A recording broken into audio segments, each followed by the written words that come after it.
Hello and welcome to our Mexico City edition of My Surrogacy Journey, the podcast. I am Wes, I'm your host this evening, and I'm joined by my amazing husband. Oh, wow, amazing husband. Jesus. Hello, everybody, I'm Michael. I am the other half to Wes, and yeah, today this is one of the final episodes of this particular podcast.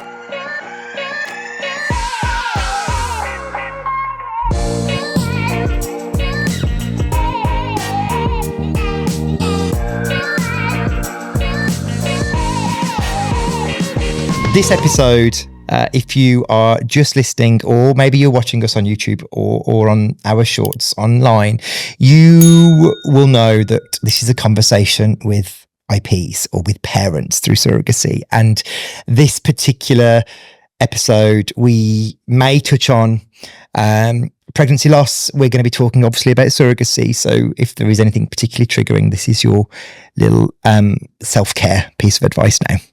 What I would also say about this episode, this is kind of closes the circle because we've heard from everyone else in the journey, all of the key components. But one thing we hadn't included in these episodes was talking to people who had been on the journey, who are experiencing a Mexico City pathway, who have been to Mexico City, who are helping other intended parents understand what that means. So let's introduce our two guests this evening. So we've got Georgia and we've got Duncan, who've been MSJ members for a while now. We've navigated through a UK journey. We didn't quite get there. We're now exploring Mexico and we're getting close, right? Yeah, Close. we are. It is close.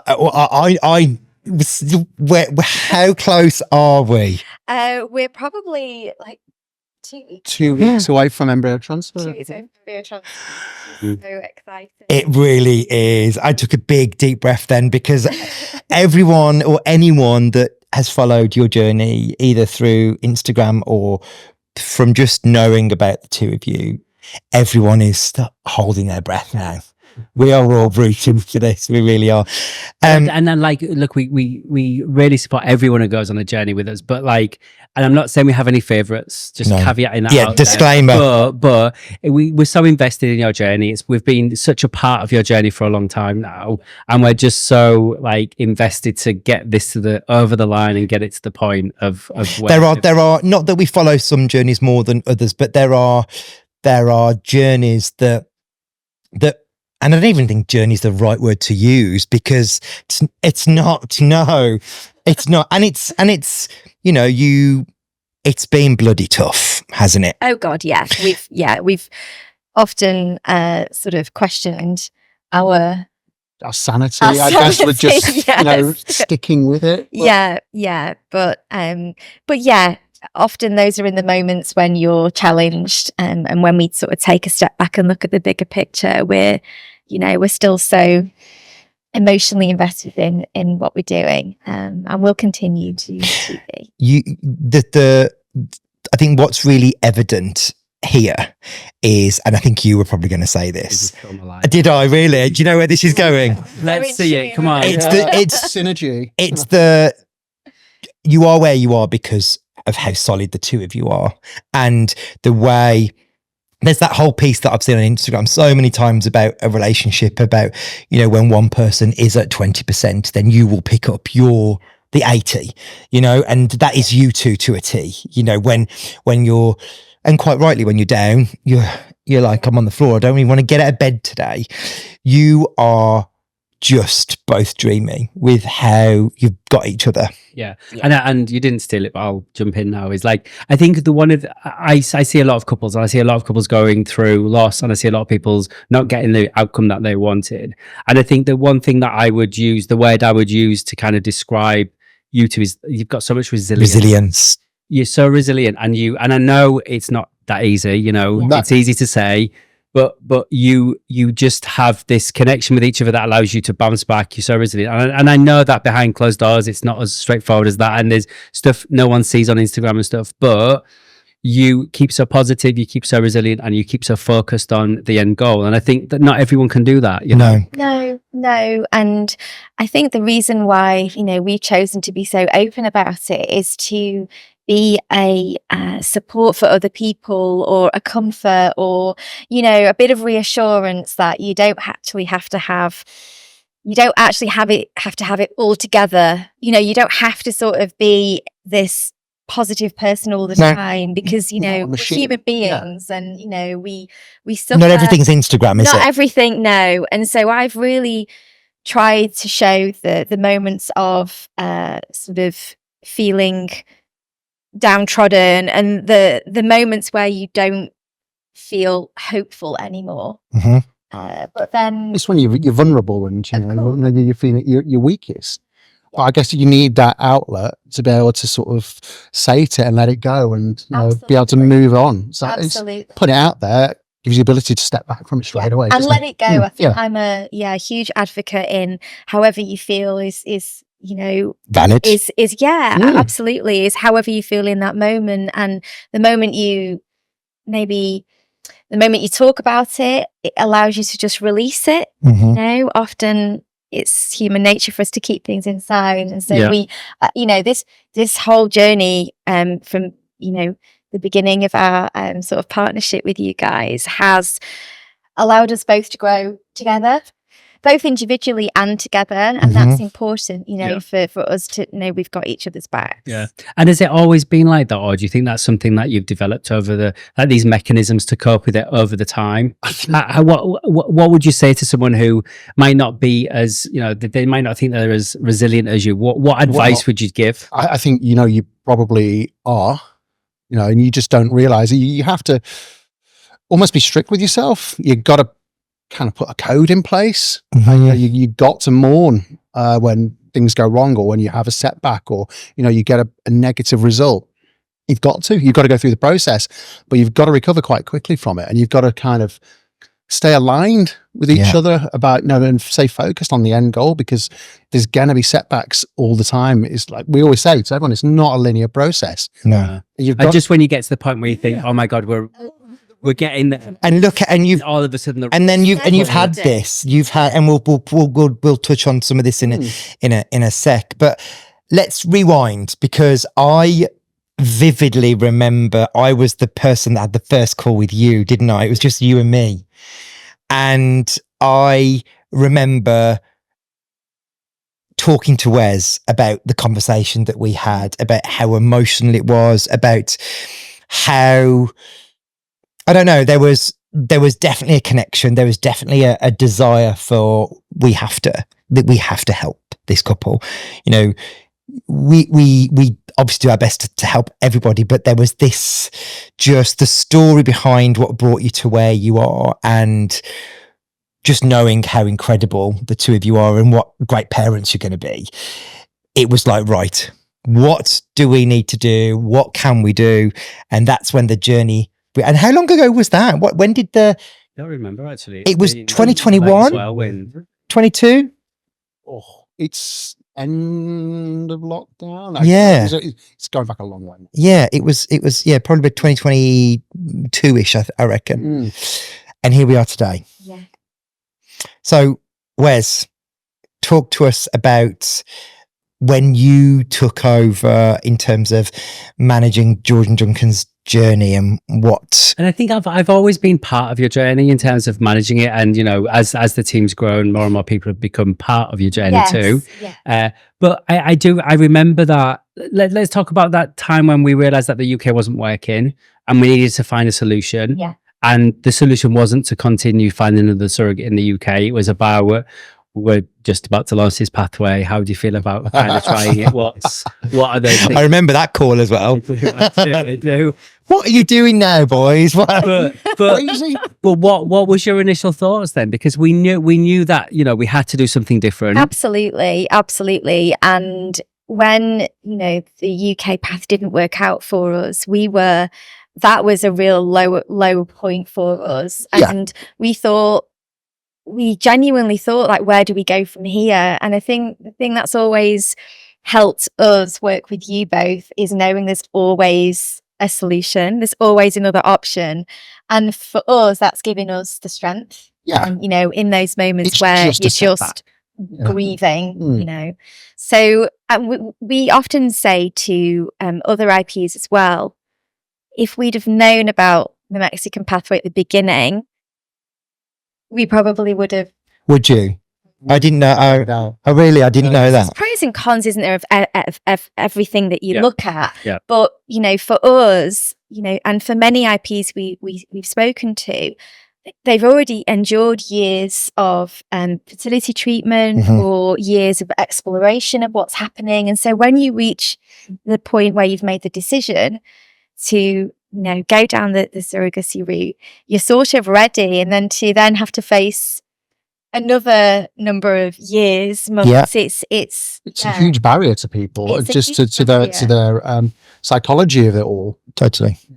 Because you've got to close a door and then open something else, a topic you're not familiar with. Do people have the energy to carry on with it at that point? And a lot of people, I guess, probably wouldn't. No, they probably don't. UK, I mean, we don't regret it at all, because it got us to where we are now, and that wasn't even an option when we began with you both.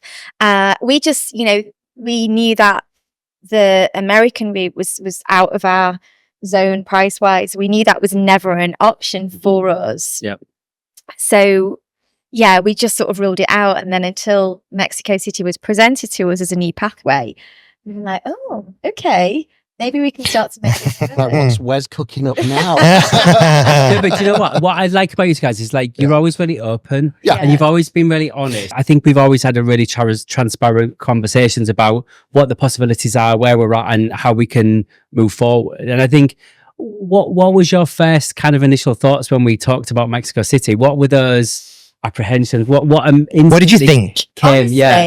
Honestly, one of my first thoughts was like, which I've never really been that bothered about, but I was like, oh my God, what will people think? Yeah. Okay.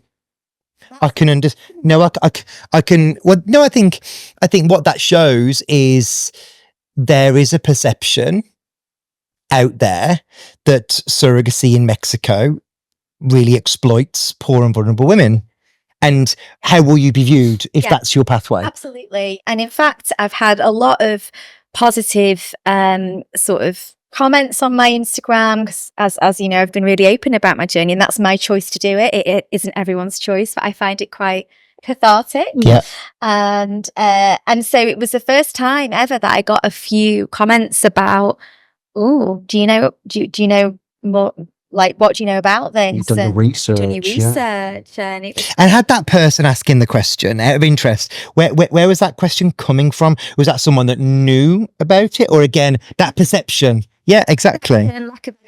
Yeah, I had no real reason to be interested in surrogacy anyway, so it was just like a very glib opinion. But it was triggering. It was triggering, a little triggering, and I'm like, okay.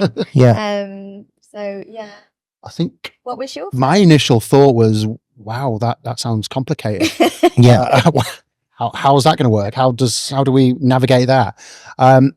So it took a day or two to sort of come to terms with, right, okay, we're going with this, aren't we? We're going to do this. Here we go again. I just know. Even harder than last time. I just know the signs now between you. When I'm on a call, I can read you both a little bit. And I'm just like, they just need a little bit of time to process this. Yeah. And then we'll jump on a call and then we'll chat it through. But very quickly, we're like, right, okay, this is what we do. Yeah.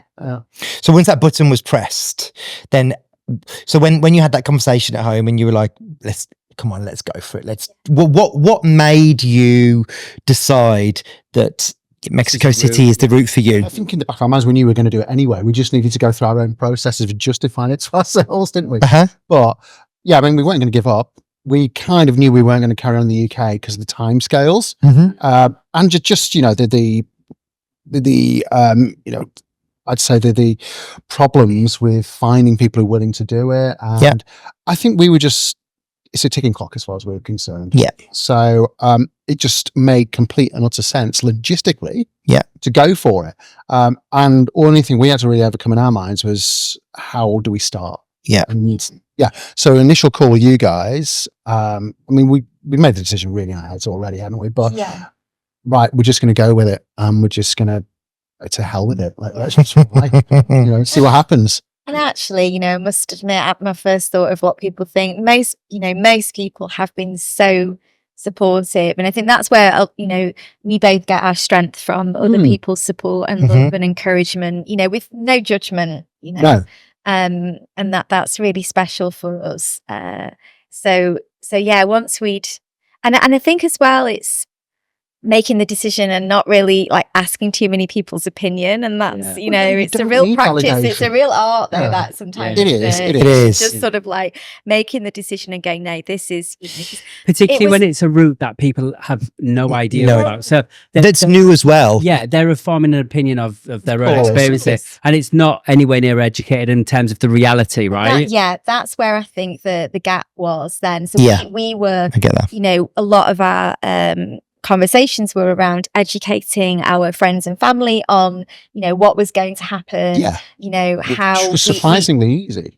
Was it? Oh yeah. Do you know what I think is really I really admire with you, the Georgia, is that you're so open about it, and I've spoke to YPs on calls who are looking at Mexico City because they've seen your Let's give a shout out to your page first, please, Georgia. What's your page? It is Wellbeing with Georgia. Cool. No, but I do think that people look at it, because I think not everyone is in the same place as you guys, and not everyone has the same level of confidence or the same ability to, just know that it's going to be okay. And I think sometimes people need a lot more. Absolutely. They need that reassurance. They need to see that people can be successful, that people can, do it and have the ability to do it. Yeah. And one of the most common questions we get asked when we're speaking to other IPs is, how do you cope with it? How do you manage it? Because we're trying to function in our lives, we've all got other roles to play. And for us, it's around trying to be as present as possible and not thinking of 5 steps ahead, just thinking of the step you're in, or just at least one step ahead, because otherwise you're overwhelmed. Yeah. And you've probably, because you're so resilient, you've learned to put that extra armor on. So when you are doing those steps, because of the journey you've been on, this is today, and this is what we've got to get done today, and let's get that done, and then we're going to move on when we're ready. Don't set and targets. I think the great thing though about, because a lot of people want to know how long, and as I say, most people come to this stage in their journey and it might have taken them years to decide they want to do this, or they might have endured their own fertility journey. So for many people, again, the questions are how long. And for us, it's been a long time, over 5 years for us, and we can laugh about, and I think that's another thing as well. Trying to bring a bit of lightness to what we're doing, enjoying it, and trying to sort of. We've endured 5 Christmases now, where each time we're like, this is the last Christmas, there's the 2 of us. Crazy. I'll have that cocktail now. and we laugh about it, but it's also quite upsetting. We go through another year, of course, more questions, and when you put it out there, you've got friends and family that they know how to look after you, and they've got you. But is there that? Do you dread another Christmas where you've got that auntie that's going to go, so how are you getting on?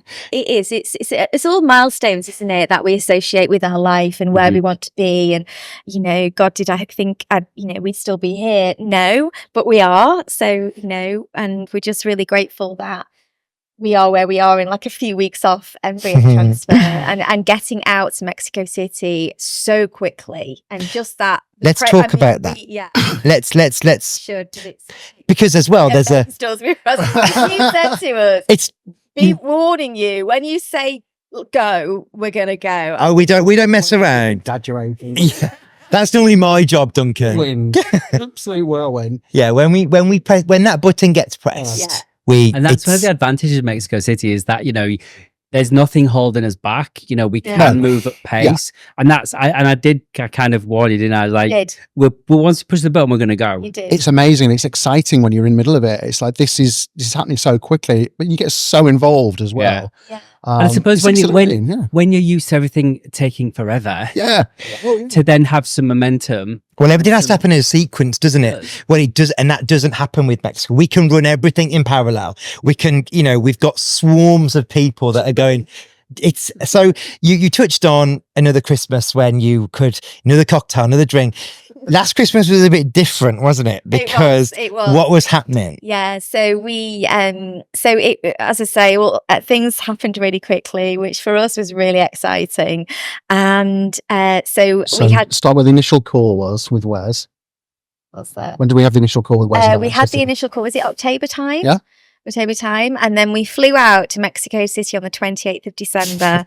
We'd already met our surrogate Aurora online, which was Which is happened like the amazing, day isn't she? before. Yeah. I just love her name, Aurora. It's just such a. Something's aligned. Aurora is and it's the new beginning. What's the meaning of the word Aurora? There's lots of signs here, isn't there? Yeah, there's loads of signs. Don't get carried away. Here you go again. You're grounding everyone back down, Duncan. So yeah, but by that time we'd met with the legal team online, virtually. We'd met with Dr. Cruz. We'd met with who we met with. We'd had. I'm sure we'd had a conversation with Debbie, hadn't we, at Yes, some point? yeah, Like you moving know. council, probably. I mean, we the full shebang by that Yes, point. so we had a counselling session, Yeah. and we were so last Flew to Christmas Mexico. was totally different for us. We flew to Mexico City, having never been there before. Duncan's mum was just asked us not to get kidnapped. Which again is this is one of the typical perceptions people have of Mexico City, which we're going to need to break those right now because it's not like you'd expect. It's never been. It's so cool, isn't It's it? so my cool. God, It's so loved it. cosmopolitan. It's quite European. It's like Madrid. It reminds me of Madrid.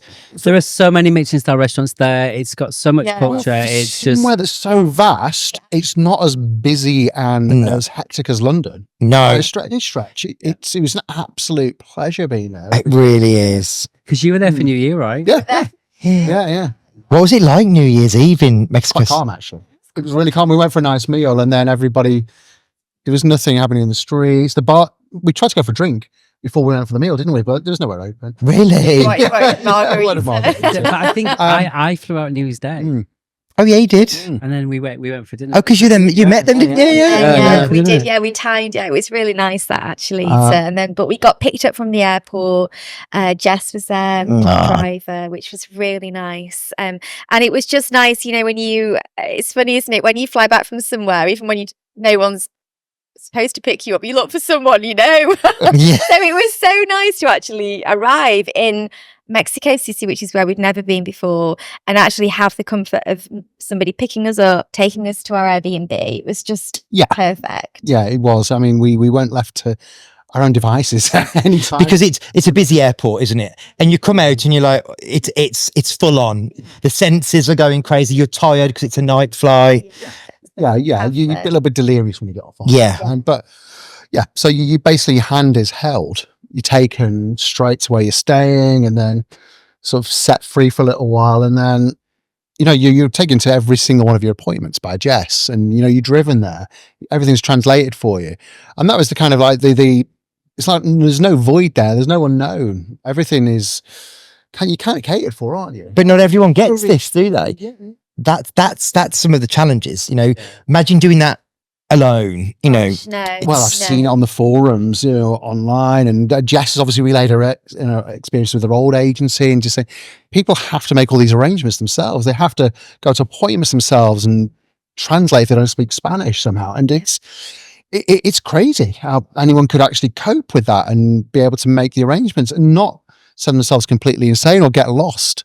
Just be lost in the city and lost in the process. Mhm. Whereas we didn't feel like one, did we? No. It was really quite calm and placid, and we didn't feel in danger of losing control of it at any point, did we? Yeah. And I think we partner with some really, really good people. Yeah, you we do. know, Yeah. Great Mr. Enrique and like the doctors, and like it's just we really care about the partners we work with, because ultimately our members going to be exposed to them. Yeah. So Yeah. And it's that nice. show that really, like, when we met Melissa, I think Enrique was on holiday, but we met Melissa and I love Melissa. We love her. We love Isn't she?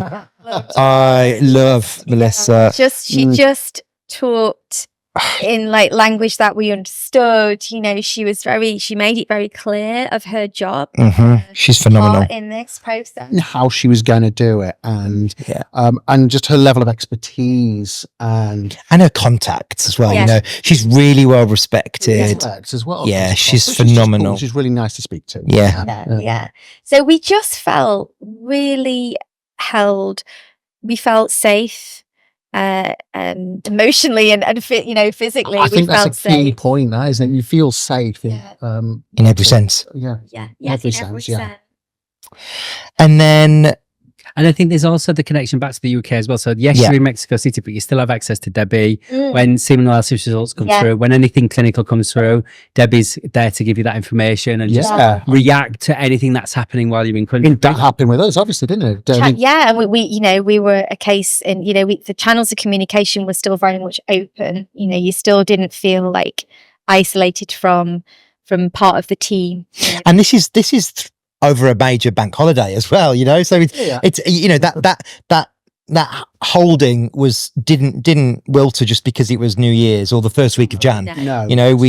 If there was things that we needed to do or improve, then everything was being done behind the sines to do it, because that's our job. Absolutely. And bearing in mind, this was sort of 2 months after we'd made the initial Yeah. decision. It happened, as you said, Yeah. quickly. And also this is really early on in our program. So we were kind of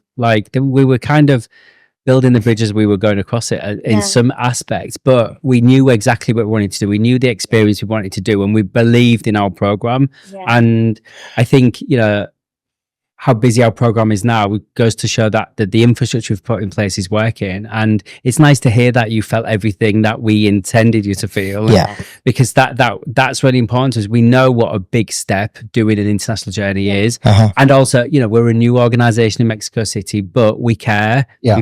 We're approaching this in absolutely the right way.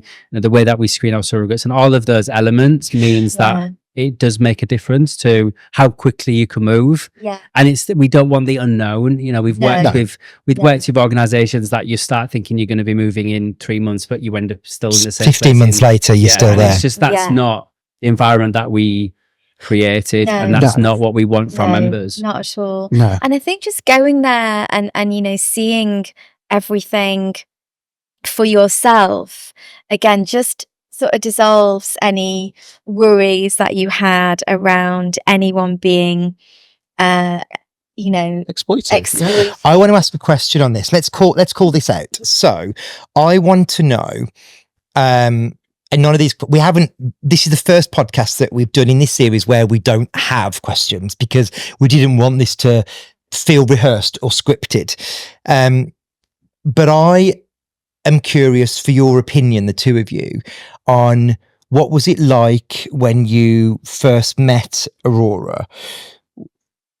The perception out there is poor and vulnerable and poverty-stricken women forced to be surrogates, because that's been some of the reputation that maybe Mexico has had in the past. What was that like when you first met with her? Describe that to us. So we first met Aurora online, which was actually like the day before we were due to fly out. And obviously we went into this call sort of knowing about Aurora, but having not met her before. So we were a little nervous, but you were on the call, weren't you, Wes? And who else was on the call with us? Fern. Was Fern. Yeah. Oh, was she? Yes, yeah.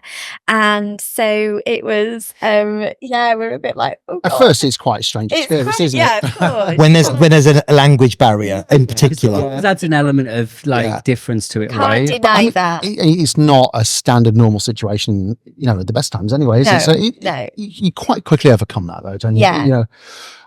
You know her background already. You kind of have an idea what kind of person she should be, and very quickly kind of establish that that's exactly the same kind of person she was. Yeah. In a very, I imagine quite a brief conversation.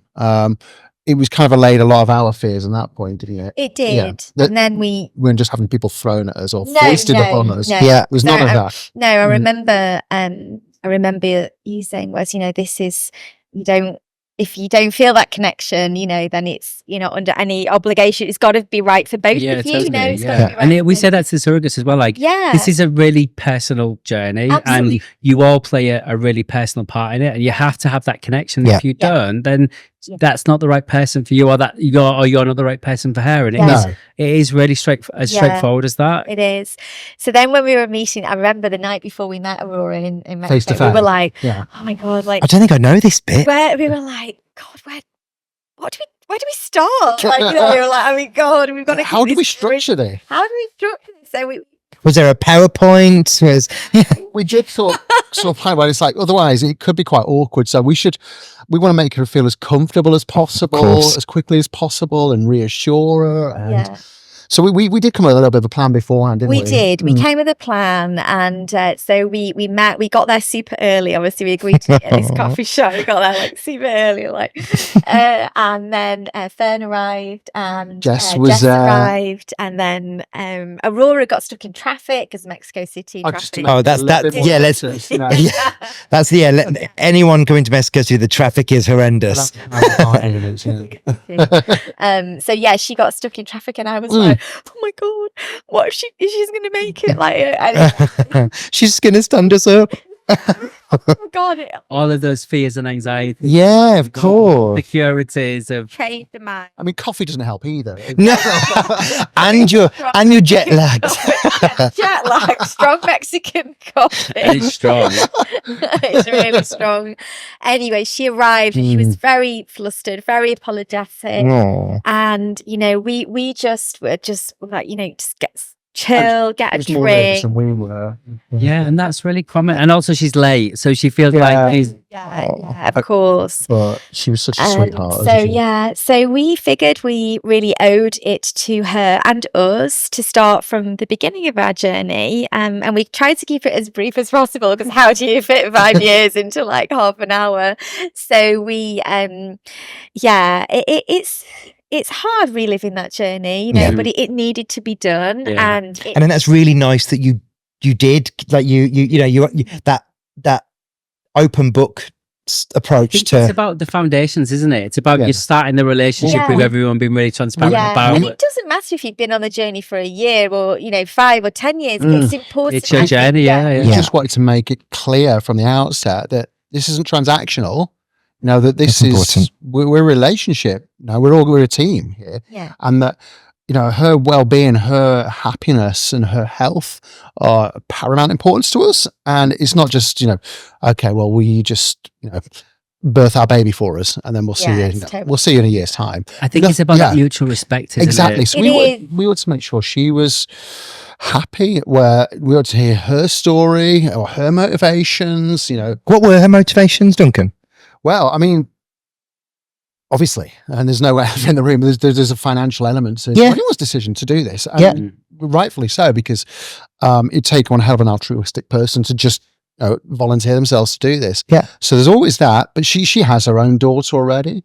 She wants to help people in our position. She's looked at helping ways to do this before. She wanted to give carry a baby again, but she didn't necessarily want to have a child of her own again. So. She Money was going to help towards school, so they've got everyone has their own. Of course. reasons. Totally. And obviously, the language barrier, is obviously a barrier, but there are so many things you can communicate with, your body language. Yeah. And so by the time we'd all finished talking, and Jess and Fern had done a really good job of translating, like everyone was crying. Only by 4 crying women. That was the most awkward. Did you shed a tear? But I think Did it's about they? that connection, isn't it? And that connection Yeah. isn't always words. It's about the human interaction that you have with each Exactly. other. And if that connection hadn't been there, I mean, we'd have walked away and would have found, okay, we'll find the right surrogate for Yeah. us. That's important. But we were all happy at the end of it that we'd found the right people for each other. We are a team, and we're in communication constantly now with each other, aren't we? But I came away from that thinking like, oh, I hope she doesn't change her mind. I still hope it's okay. And, all these feelings that just You're going to rise carry the that, though. Of course you are. surface. Of course you are. Yeah, I think. But I think knowing, the screening process and knowing they're in the safe hands of your team really helps. Just because you don't have to worry about that, because that's our job, right? Yeah. You've got to focus on the relationship. You've got to focus on continuing your journey. It's our job to make sure that we're looking after all of those bits, to make sure that that surrogate gets everything she needs. Absolutely. Yeah. And that's super important. I guess we were fortunate to have had the journey in the UK with Kay. So we already, I guess, took some of our learnings from that. Yeah. And that made us, I guess, be in a better position to drive or suggest to Aurora how we want to support her. And so that's whenever we sort of share that advice with other IPs, it's about a partnership, it's a support. Have a clear idea of how you want to go about it and how you want to do it. I think people would go into this thinking it was a transactional. No, that's people's impression on the outside. What you said earlier, Duncan, that whole, this isn't what you want. Yes, you're down a commercial journey path, but you're not treating this as a transaction. This is someone who, God willing, is going to be bringing your child into the world. So you don't want a transactional relationship. You're going to be forever grateful to this human for doing what they've done. That's an emotional thing you do in your entire life. Totally. The last thing you want is to be a cold transaction. It's got to be a warm, and everyone I speak to says this, don't they? It is, but I also think, like, no matter what the destination is, it's about that human element, isn't it? Yeah. Right? Yeah. The surrogate's a surrogate, whether she's doing it in the UK, the US, Mexico. It's almost irrelevant. And it is about that human connection and that relationship that you end up having with that person who is ultimately going to help you create your family. And that's the fundamental bit about it. And I think that's why I think for us, the Mexico City program is so important, because it encompasses all of those things. Yes, it's a destination that is a commercial destination, but that we shouldn't detract from the humanness of that gesture. It just means you have a greater pool of people to be able to filter out the good ones. And I also think look at the impact. Like, we know that you guys are going to become parents and what that means to you, but we also recognize the fact of that journey is helping that surrogate from a financial point of view and from an emotional point of view, and totally point of view, because that's always there as well, isn't it? Regardless of whether it's a compensated country or not. Every surrogate that we speak to here or in Mexico City always says, I've always wanted to do this. The surrogate that we're now matched with in Mexico City, she said to us, I wanted to carry for my sister. My sister wasn't really down with it, but she promised me, you need to do this for someone else. And that same level of altruism is always there. It is. And if we did, and the team, when they're looking to bring surrogates on board in Mexico City, if they were just totally focused on the commercial element, they wouldn't be a right fit for us, because there has to be, you'd figure it out. There has to be that. And you'd be concerned from a social economic point of view. Are they doing this as a means to survive? And if they are, that's not what we do. You can do this in an authentic way. I really don't. I feel as though you would be uncovered at some point. Yeah. And, you'd catch it. And so So Let me just ask a couple more questions before we close off. Go on. So if you were talking to, if you could give some advice or a message to anyone listening out there who is kind of contemplating it, feels a little bit overwhelmed, or feels like it's just not for them, what kind of advice would you give to anyone contemplating a Mexico City pathway? I think just approach it with a very open mind. What you'll find is that it's actually set up towards surrogacy. Everything is your perception of Mexico as a nation, economically, socially, is probably wrong. It's way more advanced than you could possibly imagine. The healthcare is obviously all private as well. It's an exceptional standard. The clinics are just impressive. They're really smooth, they're well run. Dr. Cruz is an expert, and he's a reassuring person to speak to, and you'll quite quickly trust him and his processes, his methods, and his clinic. And the rest of the team are just thoroughly decent human beings who know exactly what they're doing with a lot of experience. I think, any fears you have will sort of melt away quite quickly once you've spoken to the people, just had some meetings, but you just got to be open-minded, haven't you? And just leave perceptions at the door because they're wrong. Yeah, I think be open-minded. I think really sort of voice any concerns you've got, voice any fears, and I really believe they can be overcome with, the support from people like us, the support from MSJ. I think actually being there in person helps really, take away all your fears to some degree. Actually being there, seeing the team, meeting your surrogate, I think just reassures you that, this is real and you're doing the right thing. Doing the right thing. And it's actually okay, because like a lot of people, and you said the same, until you go there, you don't realize what a great opportunity this is and what a great city it is. And like all your fears do go away. It's like, it's not unsafe. You can walk around without any worries, we were saying when we were there, we could happily live here.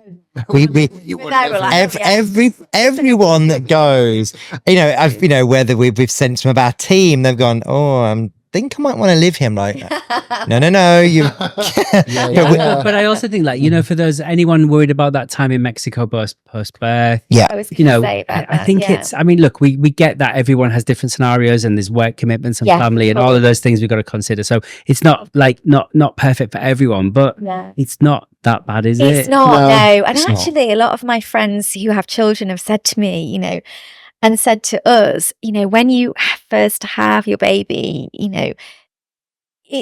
there is some advantage of being the other side of the world. So you get to grips, you have time. Just the three of you. Exactly. Parents, So I hadn't thought of it like that. I agree. Family and friends, and they were just like, just being somewhere where people can't get to you is protected. Just protected. And also it allows. We don't talk about that enough. No, we don't. But I think it also allows you to like enjoy it as a three. Your family units change. It's just take that time to really reflect on where. It's a real special moment. It's like lockdown again, but there's three of you this time. It's a bit warmer. Well, look, I know, we are, and everyone that is following your journey online and all of our team are keeping everything crossed and saying everything that we can to the universe. Trust me, we all are. Thank you so much for coming in today and speaking so honestly about it. Yeah, absolute pleasure. There's so much you're doing behind the scenes that people don't even know that are listening right now. All of the other advocacy stuff that you're doing for other intended parents, and thank you. I think adding that like lived experience, like voice of reason, having that network there to be able to connect to, I think it makes such a difference to me. Because I think for some people, there's nothing that's going to push them over the line to make a decision. And sometimes they just feel themselves stuck in this place where they don't know what to do, good or bad. And I think sometimes speaking to people who have been through it just gets them over the line and helps them make that decision. And once they do it, they're like away. I think what we wrap up most of those calls we have with other IPs is our advice is like, just go for it. Just do it. You won't regret it. But it's so comforting to know you've got other people to ask questions to and lean on and, to try and alleviate the concerns. So it's, we love, supporting other people and being a source of comfort. You're the best. Thank you. I mean, we're going to go for dinner now with the kids. So it's really nice to like close this off and go for dinner. But look, we appreciate you coming down. It makes a massive difference, but I know how invested you are, and as invested as we are in you, I know that you're invested. So it's such a lovely relationship, and we are so kind of cheering you on. We really to are. The point of where we need to. But look, thank you for coming today. We really appreciate it. No worries. So if you've enjoyed this particular episode and you want to get more of your podcast fix, then head over to mysurrogacyjourney.com, where you can find more information on the Mexico City pathway, our other services, or head over to Acast, Apple, or YouTube podcasts, or wherever you get your podcasts to get all of your other episodes. I'm Michael. Thank you so much for watching and listening. Oh, he's not even going to give me a chance to say anything. He's just said it all in one. Thank you, Michael. You did the intro. I was off then by saying, "I'm Wes. Hi, I'm here." Yeah. Wow. Thank you, though. It's been a great series. Thank you. It's been a great episode. You throw me out there, you little bitch. But I think for me, just the one thing that struck me with this whole episode was just the human or the humanity involved in this process, and how no one can plan for that, and it just comes, and it's such an important part to get you through the journey. So thank you. I have been Wes, your host. Remember to log on to our website if you want more information, or if you want to book a consultation, then go to our website, and we want to help you understand how we can help you understand the best ways to create your family through surrogacy. This episode was brought to you by Talulah and the Duke production. It was. And yeah, so let's go and have some food. Can we? I'm starving. All done. Cool. Thanks, everybody. It's a Thank wrap. you. Let's go. Finished. Bye.